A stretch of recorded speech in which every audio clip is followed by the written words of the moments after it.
Bismillahirrahmanirrahim. Assalamualaikum warahmatullahi wabarakatuh. Alhamdulillahi rabbil alamin. Alhamdulillahilladzi hadana lihada wa ma kunna linahtadiya laula an hadana Allah. Asyhadu an la ilaha illallah wa asyhadu anna Muhammadan abduhu wa rasuluh. Allahumma salli wa sallim wa barik ala sayyidina wa syafi'ina Muhammadin wa ala alihi wa sahbihi wa man tabi'ahum bi ihsanin ila yaumiddin.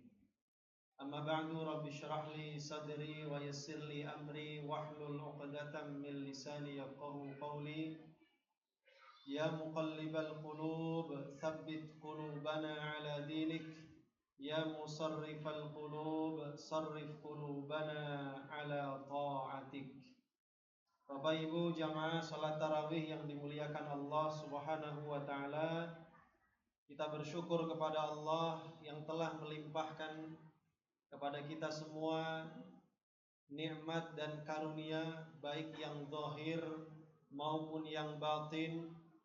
Dengan nikmat zahir maka tercapailah kemaslahatan hidup kita di dunia. Dengan nikmat yang batin kita mendapatkan ketenangan, ketentraman, kebahagiaan, bahkan juga nikmat iman dan Islam yang kemudian menjadikan kita sebagai manusia yang dengan sangat jelas mengetahui dari mana asalnya, hendak kemana kita akan pergi, dan apa yang harus kita lakukan di dunia ini. Oleh karena itu, marilah kita ungkapkan syukur kita kepada Allah atas semua limpahan nikmat dan karunia itu, dengan benar-benar memanfaatkan seluruh potensi karunia dan kenikmatan yang Allah berikan untuk membuktikan penghambaan diri kita, ubudiyah kita secara totalitas kepada Allah Subhanahu wa taala. Marilah kita tunjukkan kepada Allah, kita buktikan jati diri kita sebagai Abdullah, sebagai hamba Allah yang syiarnya tidak lain adalah inna salati wa nusuki wa mahyaya wa mamati lillahi rabbil alamin. Kita persembahkan hidup mati kita hanya untuk Allah. Oleh karena itu, ma'asyiral muslimin jamaah rahimakumullah, menjelang hari-hari terakhir di bulan Ramadan, sebagian kaum muslimin disibukkan dengan persiapan mudik ke kampung halaman. Sungguh kita semua sebagai manusia, sejak kita lahir ke dunia ini, hakikatnya kita ini adalah musafir. Kita sedang melakukan perjalanan untuk kembali ke negeri keabadian, yaitu negeri akhirat. Dalam perjalanan itu Allah berikan kepada kita kesempatan untuk mencari bekal, membawa bekal. Lalu Allah juga mengirim kepada kita seseorang yang memberikan bimbingan, seseorang yang memberikan panutan, seseorang yang memberikan uswah. Allah berikan pula sekaligus panduannya. Itulah Rasulullah sallallahu alaihi wasallam dengan kitab suci Al-Qur'an yang diamanahkan kepada beliau.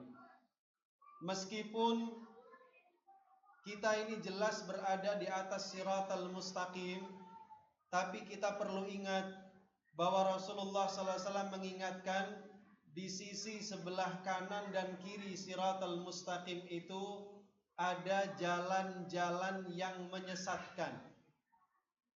Di setiap pojokan jalan itu ada setan-setan yang dulu iblisnya bersumpah akan menggelincirkan manusia, menyesatkan manusia supaya mereka keluar dari siratal mustaqim sehingga tidak sampai kepada tujuan dari perjalanannya. Dalam Al-Quran Allah Subhanahu wa ta'ala berfirman, a'udzubillahi minasyaitonir rajim. Ya ayyuhal insan innaka kadihun ila rabbika kadhan famulaqi. Wahai sekalian manusia, sesungguhnya engkau adalah makhluk yang sedang berusaha dengan usaha yang sangat keras, sedang beramal dengan amal yang sangat keras, saking begitu kerasnya sampai melelahkan. Tetapi perlu kita ketahui bahwa ujung dari kelelahan itu kelak semua manusia famulaqih, akan kembali bertemu dengan Allah, mempertanggungjawabkan seluruh amalnya. Karenanya kemudian manusia terbagi menjadi dua. Fa'amma man utiya kitabahu wara'a fa'amma man utiya kitabahu biyaminih. Ada yang kelak akan menerima kitab catatan amalnya dengan tangan kanannya, dengan wajah gembira. Fasaufa yuhasabu hisaban yasira, maka hisabnya pun diringankan oleh Allah. Kitabnya diserahkan dengan tangan kanan, tidak begitu diperhatikan isinya, lalu dia diberikan izin masuk ke dalam surga. Inilah yang disebut dengan hisaban yasira.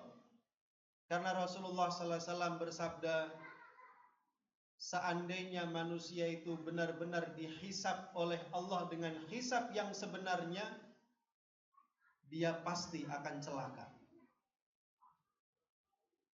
Wa yanqalibu ila ahlihi masrura, maka dia pun akan kembali berkumpul dengan keluarganya di surga Allah, lantaran mereka tidak hanya disambungkan dengan hubungan darah dan kekerabatan, tapi mereka memperkuat hubungan darah dan kekerabatan itu dengan hubungan keimanan. Maka mereka pun berkumpul, bertemu kembali antar suami istri, orang tua dengan anak, dengan saudaranya, yaitu di surga Allah Subhanahu wa taala dalam keadaan bahagia. Tapi sebaliknya, wa amma man utiya kitabahu wara'a dhahri, seseorang yang menerima amalannya, kitab catatan amalnya dari balik punggungnya dengan tangan kirinya, maka jelas dia akan menjadi orang yang celaka. Fasaufa yad'u thubura, dia akan berseru, celakalah kami hari ini. Innahum kanu fi ahlihi masrura, dulu di dunia mereka sudah habis dengan kebahagiaan hidupnya bersama dengan keluarga, tapi mereka tidak beriman kepada Allah, tapi mereka durhaka kepada Allah, mereka mendustakan Rasulullah, mereka mengingkari kitab suci Al-Quran. Maka seburuk-buruk tempat kembali adalah tempat mereka, yaitu di neraka jahanam. Oleh karena itu, ma'asyiral muslimin jamaah rahimakumullah, Ibnul Qayyim Al-Jauziyah mengingatkan kepada kita dua model perjalanan manusia. Yang pertama, perjalanan orang yang celaka, yaitu orang yang selama hidupnya mengisi dengan kedurhakaan, dengan pembangkangan, tidak pernah patuh taat kepada Allah, bahkan ingkar kepada Allah, maka ujung akhirnya adalah ke neraka.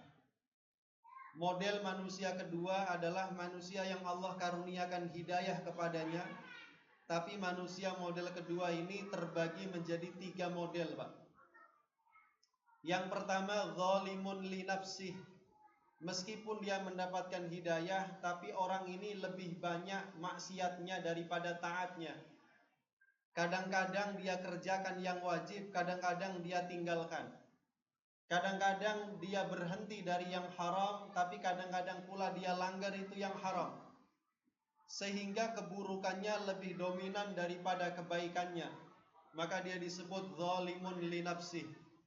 Orang ini tidak akan masuk surga kecuali dibersihkan dulu di dalam api neraka. Kemudian kelompok yang kedua dari orang-orang yang mendapatkan hidayah ini adalah orang yang disebut muqtasid, yaitu seseorang yang hanya mencukupkan diri dengan yang wajib dan tidak tertarik untuk menambah mendekatkan diri kepada Allah dengan yang sunnah. Dia hanya berhenti pada yang wajib, tidak nambah, tidak ngurang. Dia hanya berhenti kepada yang haram, tidak dia langgar, tidak pula dia kerjakan. Tapi yang makro dan yang semodel-modelnya masih. Ini namanya muqtasid. Sehingga berimbanglah antara kebaikan dengan keburukannya. Maka orang model kedua ini bisa jadi Allah tempatkan di Al-A'raf. Kalau dia noleh ke atas, dia lihat penduduk surga, pengen naik tapi belum bisa. Kalau dia noleh ke bawah, dia lihat penduduk neraka yang sedang kesakitan, tapi dia takut masuk ke bawah. Bagaimana nasib mereka? Menunggu keputusan dari Allah. Dan di antara yang mereka nantikan adalah syafaat daripada Rasulullah SAW.